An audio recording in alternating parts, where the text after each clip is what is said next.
వాళ్ళ ముందు వాళ్ళ వ్యూహం ముందు తట్టుకోలేక ఆ రాజకీయ చతురత ఇవన్నీ గాంభీర్యంగా మేకపోతు గాంభీర్యంగా ఉన్నాడే గాని ఎవరైతే ద్రోణాచార్యుడు గురువు అయితే ఉన్నారో ఆయన దగ్గరికి వెళ్ళి అడుగుతున్నాడు ఏంది పరిస్థితి అర్థమైందా.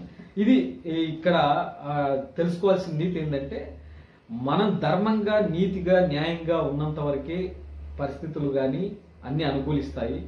లేకపోతే యుద్ధ రంగంలో కానీ ఎక్కడైనా కానీ నీతి ధర్మమే కాపాడుతుంది, మిగతాది కాపాడలేదని చెప్పేసి దీని యొక్క అంతరార్థం అని నేను అనుకుంటున్నాను. ఇక నెక్స్ట్ అక్కడ దుర్యోధనుడు అక్కడికి వెళ్ళాడు కదా ద్రోణాచార్యుని దగ్గరికి. వెళ్ళిన తర్వాత ఆయన ఏమని అడుగుతున్నాడు, ఓ ఆచార్య, మీ బుద్ధి కుశలుడైన శిష్యుడకు ద్రుపద తనయుని ద్వారా దక్షతగా ఏర్పాటు చేయబడిన పాండుసుతుల గొప్ప సేనను గాంచు. అంటే పాండుసుతుల యొక్క గొప్ప సేనను చూడుము అని అడుగుతున్నాడు. బ్రాహ్మణుడు గొప్ప సేనాధిపతి అయిన ద్రోణాచార్యుని లోపాలను రాజనీతి నిపుణుడైన దుర్యోధనుడు ఎత్తి చూపాలనుకున్నాడు. ఇక్కడ కూడా ఆ దుర్యోధనుడు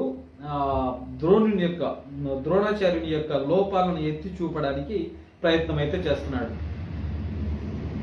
ద్రౌపది తండ్రి అయిన ద్రుపద మహారాజుతో ద్రోణాచార్యునికి ఏదో ఒక రాజకీయ వైరం ఉండేది. అంటే ద్రౌపది తండ్రి అయిన ద్రుపద మహారాజు అంటే ద్రౌపది ఎవరు? అర్జునుని భార్య. అంటే ఆ ద్రౌపది తండ్రి అయిన ద్రుపద మహారాజుతో ద్రోణాచార్యునికి ఏదో ఒక రాజకీయ వైరం ఉంది. ఆ వైరం కారణంగా ద్రుపదుడు ఒక గొప్ప యజ్ఞాన్ని చేసి ద్రోణాచార్యుని సంహరింపగలిగే ఒక పుత్రుని వరంగా పొందాడు. ఇప్పుడు ఎవరైతే ద్రోణాచార్యుడు ఉన్నాడో ఆయనకు ద్రుపద మహారాజుకు వైరం ఉంది ఏదో విషయంలో. ఆ వైరం కారణంగా ద్రోణాచార్యుడిని చంపడానికి ద్రుపద రాజు ఒక పుత్రుడిని వరంగా పొందాడు. ద్రోణాచార్యునికి ఇది బాగా తెలిసినప్పటికీ ద్రుపద తనయుడైన దృష్టద్యుమ్నుడు, పేర్లు పలకడం కొత్త కదా కొంచెం ఏమనుకోకండి, ద్రుపద తనయుడైన దృష్టద్యుమ్నుడు విశాల హృదయం కలిగిన బ్రాహ్మణునిగా వ్యవహరించి తన యుద్ధ రహస్యాలను అతనికి తెలియజేయడంలో ఏమాత్రం సంకోచించలేదు. ఇక్కడ విషయం ఏంటంటే ఆయన గురువు లక్షణాన్ని కలిగి ఉన్నాడు. ఈ ద్రుపదుడు అతన్ని ద్రోణాచార్యుని చంపడానికే పుట్టించుకున్నాడు అని తెలిసి అతన్ని చంపడానికి విద్యలు నేర్చుకోవడానికి గురువైన ద్రోణాచార్యుని దగ్గరికి పంపినప్పటికీ ఆ విషయం తెలిసినప్పటికీ ద్రోణాచార్యుడు మాత్రం ఎటువంటి సంకోచం లేకుండా అతనికి మొత్తం యుద్ధ విద్యలన్నీ నేర్పాడు. ఎందుకంటే గురువు అనేవాడు అట్లే ఉండాలి.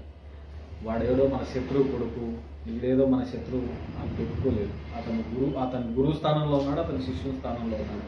వచ్చాడు కాబట్టి విద్య నేర్చుకోవడానికి వచ్చాడు, విద్య పూర్తిగా నేర్పించాడు. అదే అక్కడ విద్య నేర్చుకున్నటువంటి ఆయన ఇక్కడ పాండవుల పక్షాన చేరాడు. పాండవుల పక్షంతోనే యుద్ధం చేస్తున్నాడు. ఎందుకంటే పాండవుల పక్షమే కదా ఆయన. కాబట్టి ద్రోణాచార్యుడి నుండి నేర్చిన విద్యతో అతడే వారి సేనా వ్యూహాన్ని రచించాడు. ఎవరైతే గురువు ద్రోణాచార్యుడు ఉన్నాడో ఆయన దగ్గర నేర్చుకున్నటువంటి విద్యతోనే పాండవుల యొక్క సేన యొక్క ఈయన వ్యూహం అయితే రచించాడు. ద్రోణాచార్యుడు సావధానుడై రాజీ ధోరణి లేకుండా యుద్ధం చేయాలనే ఉద్దేశంతోనే అతని ఈ తప్పిదాన్ని దుర్యోధనుడు ఎత్తి చూపాడు. ఇది కథ.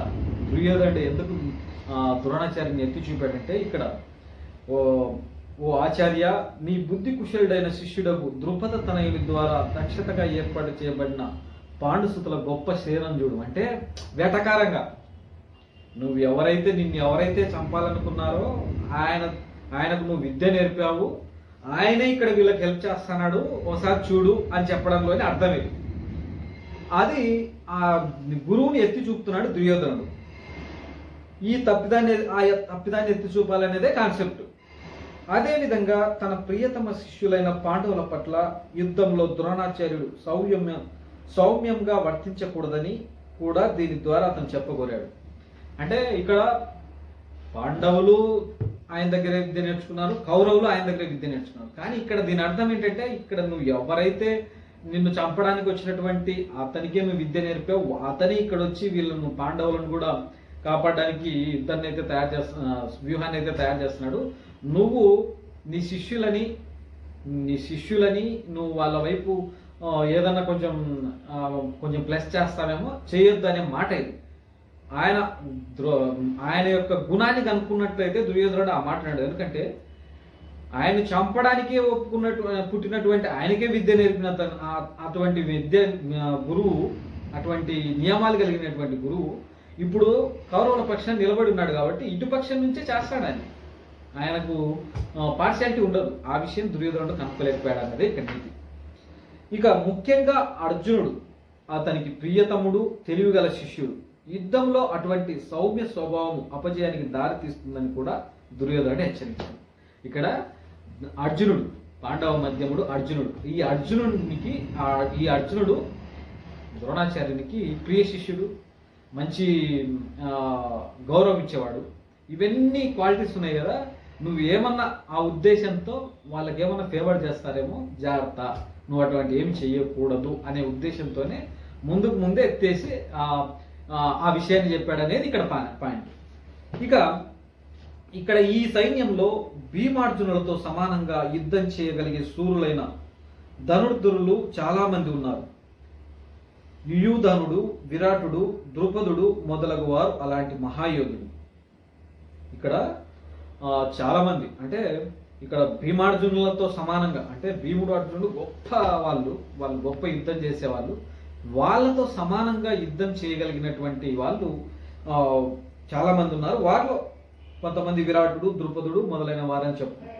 యుద్ధ విద్యలో ద్రోణాచార్యుని గొప్ప శక్తి దృష్ట్యా దృష్టద్యుమ్నుడు ముఖ్యమైన అవరోధం కాకపోయినప్పటికీ భయకారణమైన ఇతరులు చాలా మంది ఉన్నారు. వారిలో ప్రతి ఒక్కడు భీమార్జునలాగా ప్రబలమైన వాడు కావడం వలన వారందరూ విజయపదంలో గొప్ప అవరోధాల వంటి వారని దుర్యోధనుడు పేర్కొన్నాడు. భీమార్జునుల శక్తి తెలిసి ఉన్నదనే ఆ విధంగా ఇతరులతో వారిని పోల్చాడు. అంటే ఇక్కడ అర్థం ఏంటంటే భీముడు, అర్జునుడు గొప్ప శక్తి గల వారని దుర్యోధనికి బాగా తెలుసు. అంతటి శక్తి గలవాడు ఇతను ఎవరు, దృష్టద్యుమ్నుడు, ఆయనే కాదు ఇంకా చాలా మంది ఉన్నారు వాళ్ళకి హెల్ప్ చేసేవాళ్ళు అని చెప్పేసి వాళ్ళతో పోలుస్తున్నాడంటే వీళ్ళ బలం తెలిసినప్పుడే కదా వాళ్ళతో పోల్చేది. అది ఇక్కడ చెప్పగలిగినటువంటి పాయింట్. అంటే వాళ్ళ ఆ శత్రువుల యొక్క బలాబలాలు అయితే దుర్యోధనునికి తెలిసి కూడా మేకపోతు గాంభీర్యాన్ని ప్రవర్తిస్తున్నాడు అనేది ఒకటి అర్థమైపోతుంది. ఇక నెక్స్ట్ వచ్చేసి పరాక్రమవంతుడైన యాదామన్యుడు, శక్తివాలి అయిన ఉత్తమౌజుడు, సుభద్ర తనయుడు, ద్రౌపది కుమారులు ఉన్నారు. ఈ వీరులందరూ మహారథులు. అంటే వీళ్ళంతా వీరులు. అక్కడ ఉన్న వాళ్ళు పరాక్రమవంతుడైన యదామన్యుడు, శక్తిశాలి అయిన ఉత్తమౌజుడు, సుభద్ర తనయుడు, ద్రౌపది కుమారులు వీరందరూ ఉన్నారని చెప్తున్నాడు. కానీ ఓ బ్రాహ్మణోత్తమ, నా సేనా బలము నడపడానికి విశేషంగా యోగ్యులైనట్టి నాయకులను గురించి మీకు నేను చెప్తాను.